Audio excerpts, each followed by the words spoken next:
할렐루야. 오늘 성전을 찾으신 우리 모든 성도님들에게 주님께서 주시는 은혜와 또 그 사랑으로 충만한 시간이 되시기를 소망합니다. 처음에 그 아이폰이라고 하는 전화기가 나왔을 때 그 충격이 지금도 생생합니다. CDMA 전화기를 쓰던 시절에 아이폰은 완전히 새로운 패러다임을 주는 그런 전화기였습니다. 곧 대부분의 전화기 회사들이 아이폰과 같은 전화기를 만들기 시작했죠. 잘 아시는 것처럼 이 아이폰은 애플이라고 하는 미국 회사에서 만든 전화입니다. 그리고 이 회사는 스티븐 잡스라고 하는 사람이 만든 회사죠. 저는 지금도 이 스티븐 잡스의 이 경영 철학에 아주 많은 흥미를 느낍니다. 사용자 경험이라고 하는 용어가 있는데 오늘날 통용되는 이 말의 개념을 만든 사람이 바로 스티븐 잡스입니다. 아이폰을 구입하고 포장지를 제거하고 케이스를 열어서 전화기를 손으로 만지는 순간까지도 허투루 보지 않았습니다. 아이폰이 나오기 전에는 저 여러 가지 핸드폰을 제가 사용해 봤습니다. 과거에 CDMA 폰도 써보고 접어지는 전화기, 가로로 이렇게 접혀지는 전화기, 또 PDA라고 하는 일종의 작은 컴퓨터와 같은 핸드폰도 사용해 봤습니다. 그때를 떠올려 보면 핸드폰을 구매한 다음에 이렇게 케이스를 열어보면 제일 먼저 나오는 게 제품 설명서였습니다. 제품 설명서를 꺼내면 이제 이 불투명한 포장지에 쌓여 있는 핸드폰이 나오게 되고 그 포장지를 까야 핸드폰을 이렇게 만질 수가 있었습니다. 그런데 잡스는 조금 다르게 생각했다고 하죠. 고객들이 핸드폰에 살 때의 그 기대감, 그러니까 사용자 경험을 고민을 했습니다. 그래서 아이폰은 케이스를 열면 아이폰이 먼저 눈에 보입니다. 투명 비닐에 쌓여있는 폰이 먼저 보이고 핸드폰을 꺼내면 그 다음에 설명서와 부속품들이 들어있는 그런 식입니다. 그러니까 핸드폰을 사용하는 사람들의 기대감, 새 핸드폰을 빨리 보고 싶은 그 마음을 읽어서 그것을 제품에 적용했다는 그런 말입니다. 지금 출시되는 핸드폰들은 모두 케이스를 열자마자 핸드폰이 먼저 이렇게 나옵니다. 다 이제 그것을 배운 것이죠. 비슷한 경험들이 좀 있으실 겁니다. 어떤 물건을 사용했는데 이 물건이 너무 좋고 만족감을 경험해서 자연스럽게 누군가에게 그 제품을 이렇게 소개해 주는 것이죠. 그 제품이 주는 사용자 경험에 만족하기 때문에 또 그 만족한 경험이 있는 사람들은 누가 시키지 않아도 다른 사람들에게 그 상품을 알아서 광고를 이렇게 해 주는 것이죠. 이것을 전문 용어로 바이럴 마케팅이라 이렇게 말합니다. 바이럴 마케팅이 되려면 고객이 만족할 수 있는 경험을 제공을 해 주어야 하죠. 최근 기업들은 인터넷 상거래가 활발해지면서 온라인 바이럴 마케팅에 사활을 겁니다.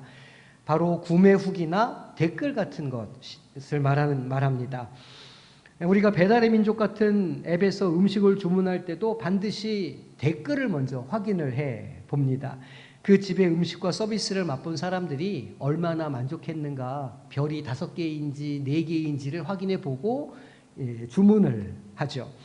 동네 식당도 마찬가지입니다. 다음 지도나 네이버 지도 이런 앱을 통해서 식당을 검색하고 그 식당에 달린 사람들의 댓글을 확인해 보고 식당을 찾아가게 됩니다. 여름에 서울에 사는 몇 팀이 부산을 다녀갔는데 제가 영도를 엄청나게 광고를 했습니다. 누가 놀러 오면 영도에 숙소를 잡아서 재워주고 또 피아크 카페 데리고 가서 커피 맛 보여주고 동방빌면 먹이고 제주복국 사줍니다. 제가 경험한 영도는 그렇게 좋은 숙소, 좋은 식당이 많기 때문에 그걸 알려주고 싶은 것이죠. 제가 영도를 바이럴 마케팅 하는 겁니다. 그런데 우리 신앙에도 이 신앙 경험이 아주 중요합니다. 사용자 경험이라고 하는 말이 있다면 저는 이것을 신앙 경험이라고 부르고 싶습니다. 주일이 되면 자녀들 손잡고 차를 태워서 교회에 오고 또 예배드리고 식당에서 함께 식사하고 자녀들이 교회에서 즐거운 시간을 보내는, 그리고 이후에 다시 자녀들을 데리고 집으로 돌아가는 그 모든 순간들을 신앙 경험이라고 이야기할 수 있습니다. 그리고 그 신앙 경험의 질과 양에 의해서 신앙이 심겨지고 자라게 된다고 저는 믿습니다. 오늘 우리가 접하게 되는 본문은 사도 베드로의 이 신앙 경험을 다루고 있습니다. 오늘 말씀을 통해서 우리의 신앙 경험을 정의하고 더 진한 경험을 소망하게 되는 시간이 되시기를 소망합니다. 예수님은 제자들을 이끌고 빌립보 가이사랴에 가셨습니다. 이 가이사랴 빌립보는 갈릴리에서 북쪽으로 40km 정도 떨어진 곳으로 헐몬산 기슭에 위치하고 있는 도시입니다. 이곳은 요단강의 수원지가 있는 곳입니다. 요단강이 이 가이사랴 빌립보에서 시작된다는 것이죠. 그리고 이스라엘 상수원의 반 정도를 차지하는 상수원이기도 합니다. 지금도 물과 나무가 많고 또 지대가 높아서 서늘한 휴양지로 인기가 아주 많은 곳입니다.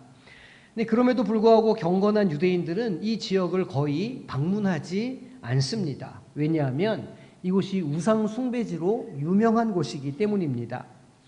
구약 시대에는 이곳의 명칭이 바알갓이었습니다. 바알 숭배지라는 뜻이죠. 헬라 시대에는 풍요와 다산의 신이면서 살림의 신이라고 하는 판의 신전이 있는 곳입니다.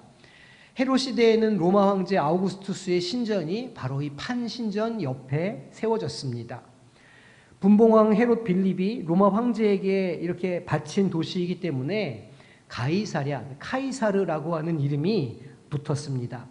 그런데 지중해 연안에도 이 가이사랴라고 하는 도시가 있기 때문에 이곳은 자신의 이름을 붙여서 가이사랴 빌립보라고 구별해서 불렀습니다. 두로와 시돈에서 가나안 여인의 소원을 들어주신 주님은 갈릴리 근처로 돌아오셨습니다. 그리고 이곳에서 이제 마지막 예루살렘으로 향한 여정을 하시기 전에 제자들을 데리고 그들의 믿음이 어떤지를 확인하시기 위해서 오늘 이 본문에 나오는 지역으로 이동하셨습니다. 이제 예루살렘으로 가면 주님은 십자가에 달리셔야 했고 그 모든 사역을 제자들에게 맡기셔야만 했습니다. 그러니까 제자들의 믿음과 신앙이 그것을 위임받을 만큼 성장했는지 그들의 믿음이 그렇게 자랐는지를 확인하실 필요가 있었다는 것이죠. 그래서 주님은 다시 북쪽으로 40km 정도 떨어진 가이사랴 빌립보에 제자들을 데리고 올라가셨습니다.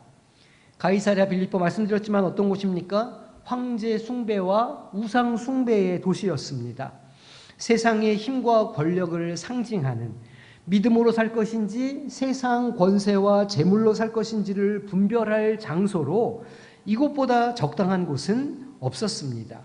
바로 그곳에서 주님은 제자들에게 질문을 하십니다. 13절 말씀입니다. 예수께서 빌립보 가이사랴 지방에 이르러 제자들에게 물어 이르시되 사람들이 인자를 누구라 하느냐. 여기에서 인자라는 말을 직역하면 사람의 아들이라는 뜻입니다. 그러나 예수님께서 자신을 인자라고 하신 것은 단지 사람의 아들이라는 의미가 아니라 성경에서 사용하는 좀 더 특별한 의미가 있습니다. 이 인자라는 말은 다니엘서 7장에 처음 나옵니다. 다니엘서 7장 13절 14절 말씀입니다. 내가 또 밤 환상 중에 보니 인자 같은 이가 하늘 구름을 타고 와서 옛적부터 항상 계신 이에게 나아가 그 앞으로 인도되매 그에게 권세와 영광과 나라를 주고 모든 백성과 나라들과 다른 언어를 말하는 모든 자들이 그를 섬기게 하였으니 그의 권세는 소멸되지 아니하는 영원한 권세요 그의 나라는 멸망하지 아니할 것이니라. 이렇게 말씀합니다. 그러니까 다니엘이 예언한 인자는 단순한 사람의 아들을 칭하는 것이 아니라 하나님을 대리하는 지극히 존귀하고 영원한 권세를 가지신 존재를 말하는 그런 용어입니다. 예수님께서는 자기 자신이 그 인자라고 말씀하고 계시는 것이죠. 세상을 다스리시고 통치하실 새로운 왕, 즉 메시아가 바로 자신이라고 말씀하시는 겁니다. 그 제자들은 모두 유대인들이었고 어느 정도 유대의 전통과 가르침에 익숙했기 때문에 당연히 이 인자라고 하는 용어의 의미를 잘 알고 있었습니다. 주님은 제자들이 예수님을 진정 메시아로 이해하고 있는가를 물어보신 셈입니다. 제자들은 대답합니다. 14절 말씀에 이르되 더러는 세례 요한, 더러는 엘리야, 어떤 이는 예레미야나 선지자 중에 하나이다. 이렇게 대답했습니다. 제자들은 세상 사람들, 그러니까 제3자가 평가하는 예수님에 대해서 말을 합니다. 환생한 세례 요한입니다 라고 말하기도 하고 엘리야라고 말하기도 합니다. 엘리야는 그들의 전통에서 다시 오실 메시아는 엘리야와 같을 것이라고 하는 전설이 있었습니다. 그러니까 엘리야와 같을 것이다 라고 얘기하기도 하고 또 예레미야라고도 대답했다고 합니다. 예레미야는 선지자 가운데 가장 영향력이 있는 선지자였습니다. 그들은 타인의 신앙 경험을 주님께 말씀드린 것이죠. 그러니까 예수님은 다시 분명하게 물어보십니다. 15절 말씀에 이르시되 너희는 나를 누구라 하느냐? 이렇게 다시 물어보시는 것이죠.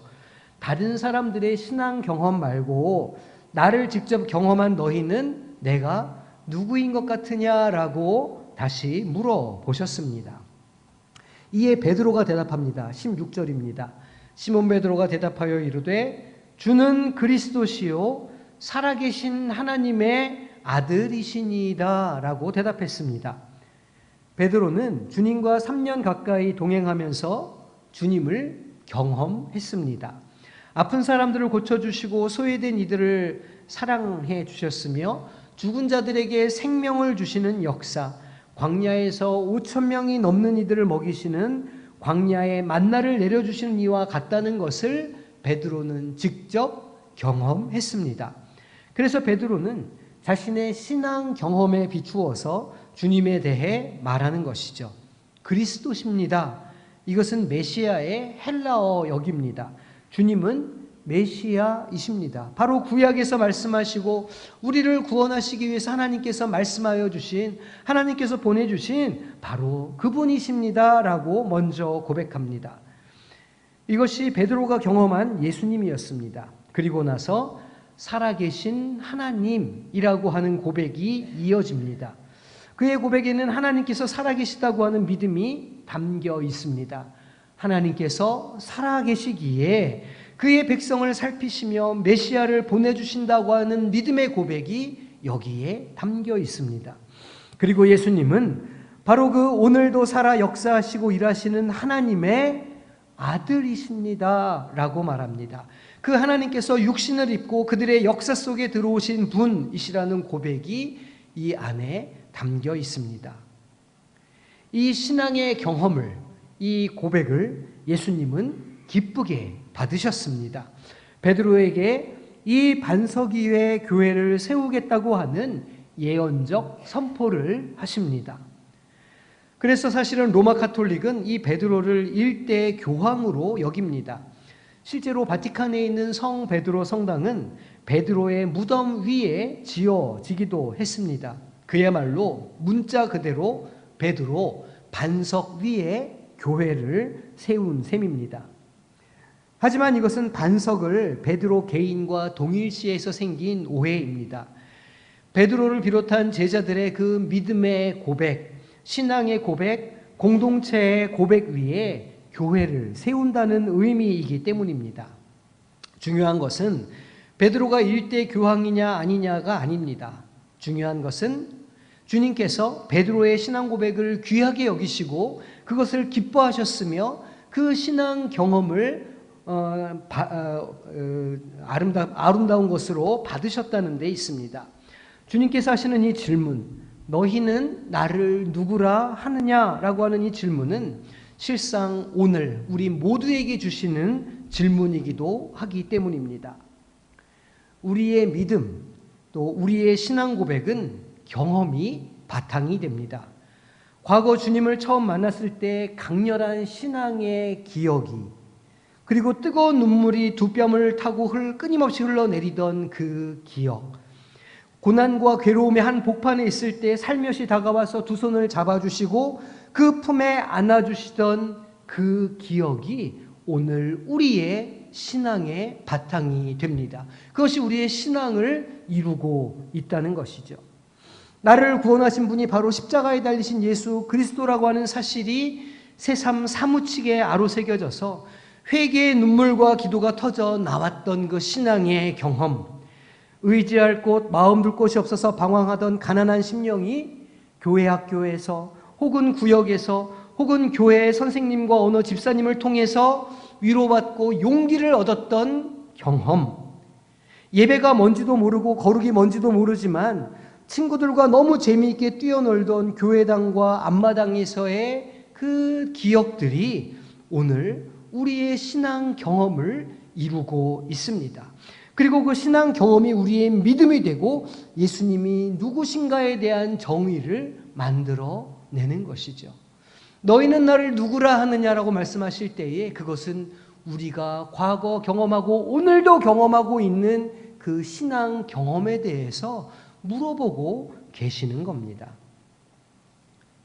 마치 베드로가 주님과 동행한 3년의 시간을 경험한 것과 마찬가지로 우리가 그간 경험해온 예수 그리스도에 대한 신앙 경험이 우리의 신앙 고백이 되어서 증언되고 간증이 된다는 것이죠.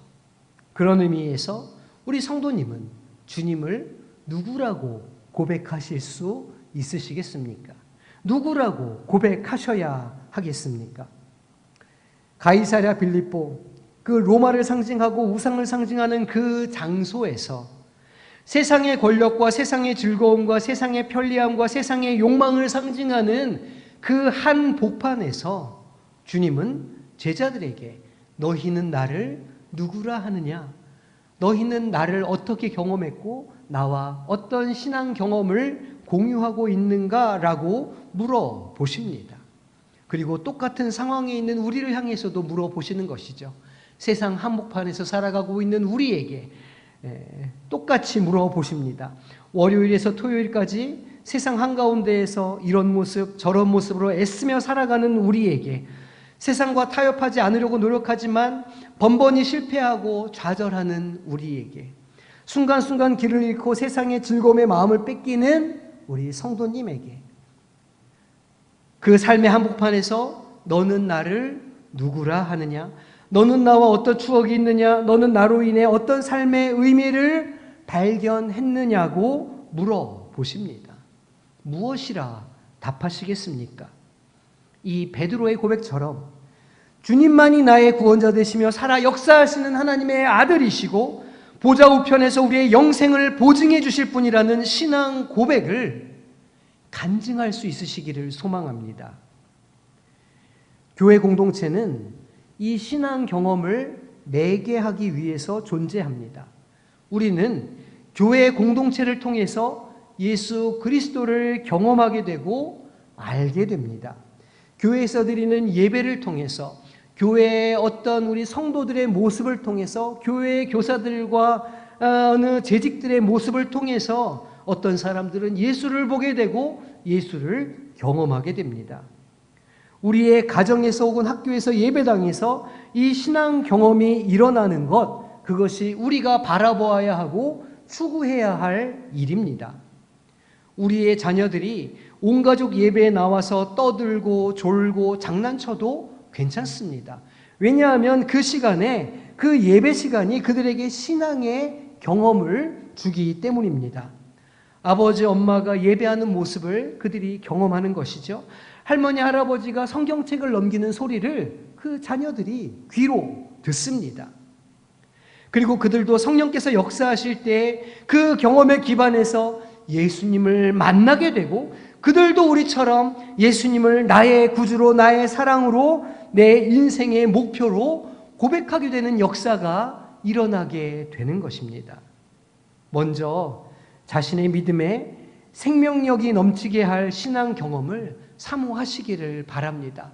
과거 나에게 주셨던 그 신앙의 경험이 오늘 하나님의 말씀을 통해서 나에게 다시 일어나고, 오늘 내가 주님을 만나고 경험함으로 내 삶에 새로운 경험이 일어나기를 소망하시기를 바랍니다. 예배를 사모하는 것은 물론이고, 말씀을 듣고 말씀을 보고 말씀을 공부하셔야 합니다. 이것을 위해서 성경 아카데미가 존재하는 것이죠. 그리고 우리 자녀들에게 그 신앙을 경험할 수 있는 공간을 만들어 주셔야 합니다. 우리가 왜 새싹부시를 리모델링하고 풋살장을 만들었습니까? 아이들이 이 교회라고 하는 울타리 안에서 그 신앙을 재미있고 즐겁고 감사하게 경험할 수 있도록 해주기 위해서입니다. 10년이 지나고 20년이 지난 이후에 내가 교회 앞마당에서 너무너무 재미있게 놀았어. 내가 교회에서 온 가족 예배 때 상을 받았어. 내가 교회에서 우리 부모님과 재미있게 시간을 보냈어 라고 하는 그 신앙 경험을 우리 자녀들에게 주기 위해서였습니다. 그리고 또한 가정에서 이 신앙 경험이 일어나기 위해 아버지, 어머니들이 신앙의 삶을 살아가셔야 하는 겁니다. 가능하다면 가정 예배를 드리고 가정에서 부모님이 성경을 읽고 예배하고 찬송 부르는 그런 모습을 보여주셔야 하는 겁니다. 자녀들과 함께 예배 드리는 모습을 가질 때에 그들이 가정에서도 그 신앙 경험을 하게 되는 것이죠. 무엇보다 인생의 중요한 선택 앞에서 기도하고 신앙을 조차 무엇인가를 하는 모습을 보여주셔야 하는 겁니다. 세상의 즐거움, 세상의 만족, 세상의 물질을 추구하는 삶의 선택들이 아니라 신앙을 지키고 우리의 믿음을 보여주는 선택들을 할 때에 자녀들이 비로소 가정에서 부모님의 모습을 통해 신앙의 경험을 할 수 있게 된다는 것이죠. 또 학교에서 자녀들이 신앙을 경험할 수 있도록 좋은 친구들과 좋은 교사를 만나는 복을 위해 기도해야 합니다. 교회에서 예수 그리스도의 사랑과 구원의 감격을 경험하도록 교사의 사명을 또한 우리 스스로가 되새겨야 하는 것이죠. 교육은 교회 학교 안에서만 일어나는 게 아닙니다. 아이가 교회에 와서 바라보는 그 모든 것에서 아이들은 하나님을 경험하고 예수 그리스도를 경험하게 되는 것이죠. 이것이 나의 간증이요 라고 말할 수 있는 신앙 경험을 우리 어른들이 먼저 하시기를 소망합니다. 그 신앙 경험을 사모하며 오늘도 나를 만나주시고 내 삶에 역사해 주시기를 간구하시기를 소망합니다. 그리고 그 신앙의 모습을 통해서 우리 이웃들에게 이것이 나의 간증이라고 복음을 증거하는 삶을 살아가시기를 소망합니다. 그래서 우리 이 신앙의 공동체가 간증이 풍성히 넘치는 교회가 되고 그래서 예수 그리스도를 우리의 삶으로 전하고 증거하는 교회 공동체가 되어서 이 생명의 말씀, 생명의 복음을 이 지역과 온 열방 가운데 흘러보내는 복된 교회가 되시기를 예수님의 이름으로 축원합니다.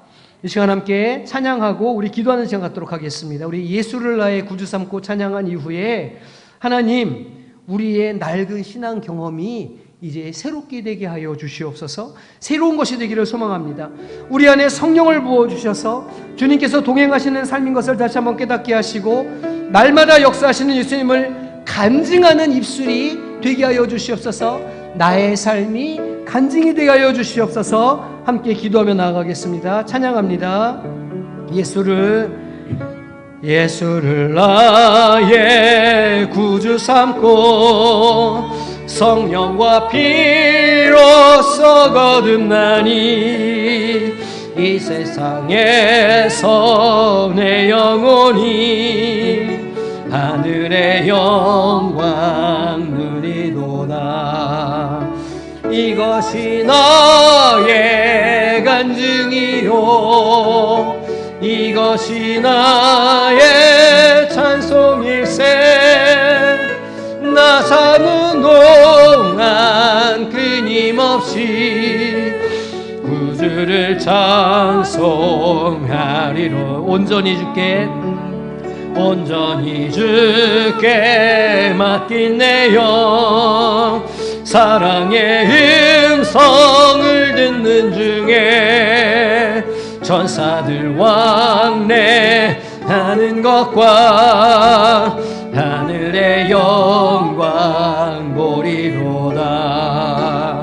이것이 나의 간증이요 이것이 나의 찬송일세. 나 사는 동안 끊임없이 구주를 찬송하리로. 주 안의 기쁨 누림으로 마음의 풍랑이 잔잔하니 세상과 나는 간 곳 없고 구속한 주만 보이도다. 이것이 나의 간증이요 이것이 나의 찬송일세.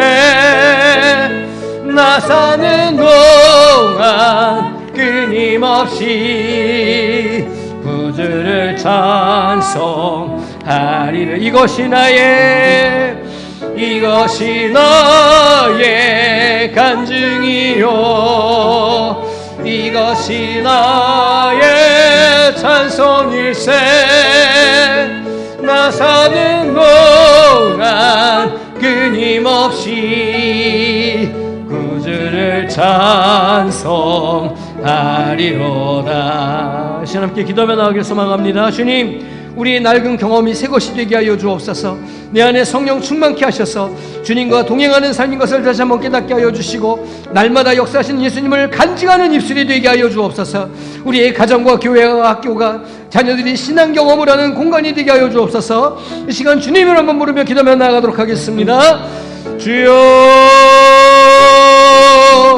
아버지 하나님, 우리 삶의 간증이 흘러넘치기를 소망합니다. 이것이 나의 간증이라고 말할 수 있는 신앙의 새로운 경험이 되기를 소망합니다. 아버지 하나님, 과거 우리를 불러주시고 오늘까지 인도하여 주신 그 역사를 기억하온데 아버지 하나님, 그 경험이 오늘 우리에게 새롭게 되기를 소망합니다. 오늘 다시 우리를 불러주시고 우리를 새롭게 하신 역사를 경험하기를 소망합니다. 주님, 우리 가운데 성령을 부어주시고 충만케 하여 주셔서 주님께서 동행하시는 삶인 것을 다시 한번 깨닫게 하여 주옵소서.